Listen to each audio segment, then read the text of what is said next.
Hello, my name is Jackson, And I'm Alex. and Evan is here in spirit. He helped prepare the research and formatting of the PowerPoint. Today we're going to talk to you about Nigeria. Our current development status. So, for GDP, there's 173.6 million citizens in Nigeria, making it the largest country in Africa. Nigeria has a GDP of 568.51 billion US dollars. The GDP per capita is 3,005.51 US dollars. Comparatively, the US has a GDP of 17.4 trillion US dollars and a GDP per capita of 53,041 US dollars. Money and education. The average yearly salary for Nigerians is $3,596 or 658,324 Nigerian money.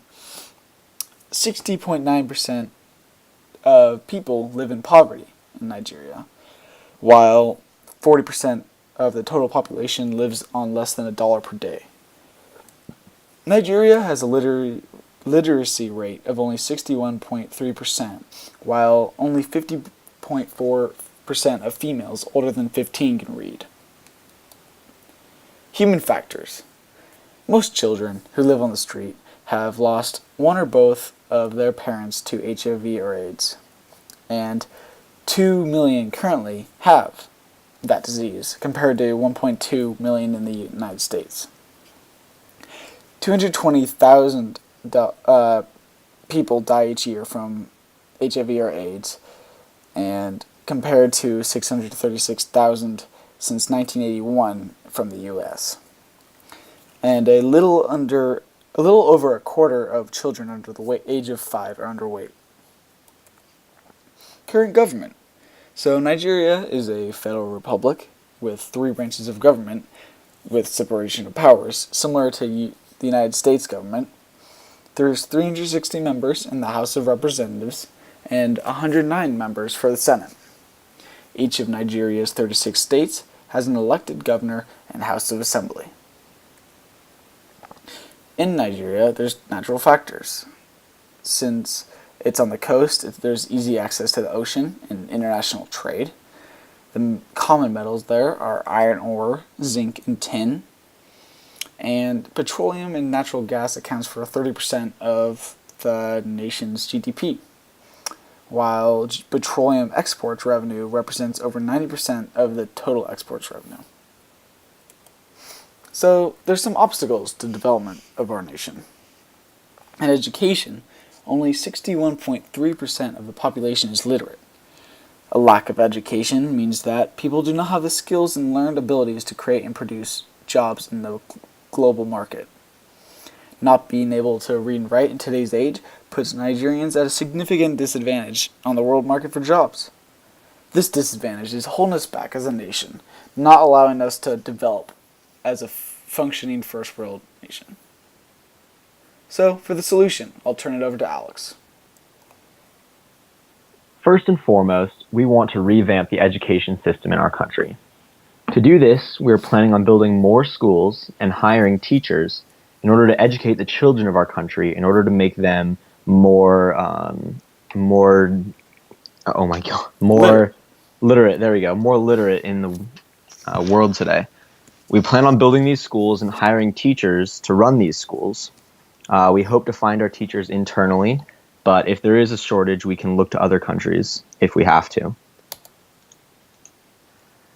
We anticipate that this revamping of our education system will have huge, significant effects in the country.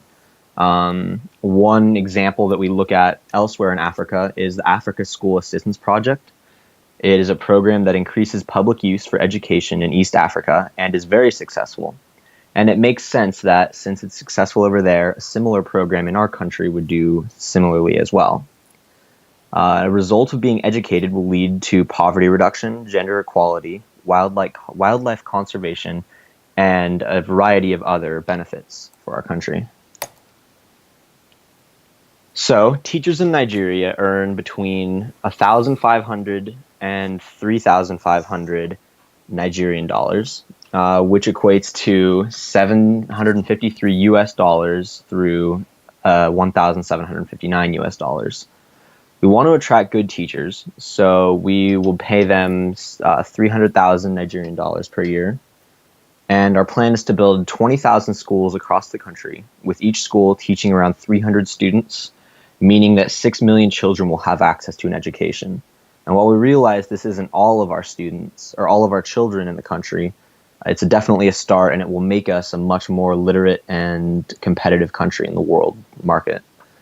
We plan on having a student to faculty ratio of around 1 to 20, meaning we will need to hire 300,000 teachers. At 10 years, this will equate to 900 billion nairis, or 4.5 billion US dollars. RISE, a nonprofit dedicated to building schools in Africa, has found that by using local labor, it is possible to build a school fit for around 400 students with 12,500 US dollars. So in order to build our desired 20,000 schools, we would need 250 million US dollars. So all in all, with the salaries of the teachers and faculty and the initial cost for building the schools, we are going to need 4.75 billion US dollars. And this will help us on a 10-year plan. Hopefully by the end of the 10-year plan, our economy will have grown to the point where we can sufficiently pay our teachers with our own money. And at that point, we hope to start repaying you. Because when these children grow up literate and educated, they will be able to create wealth and better jobs and pay more taxes. And so the government, us, we will then have more funds to start paying back our debt to the bank, as well as the teachers for our schools. In a 30-year plan, there will be necessary yearly payments of $200 million a year, meaning that you guys will get back $6 billion overall, which is a significant amount more than what you loaned to us, which is why you should give us this loan.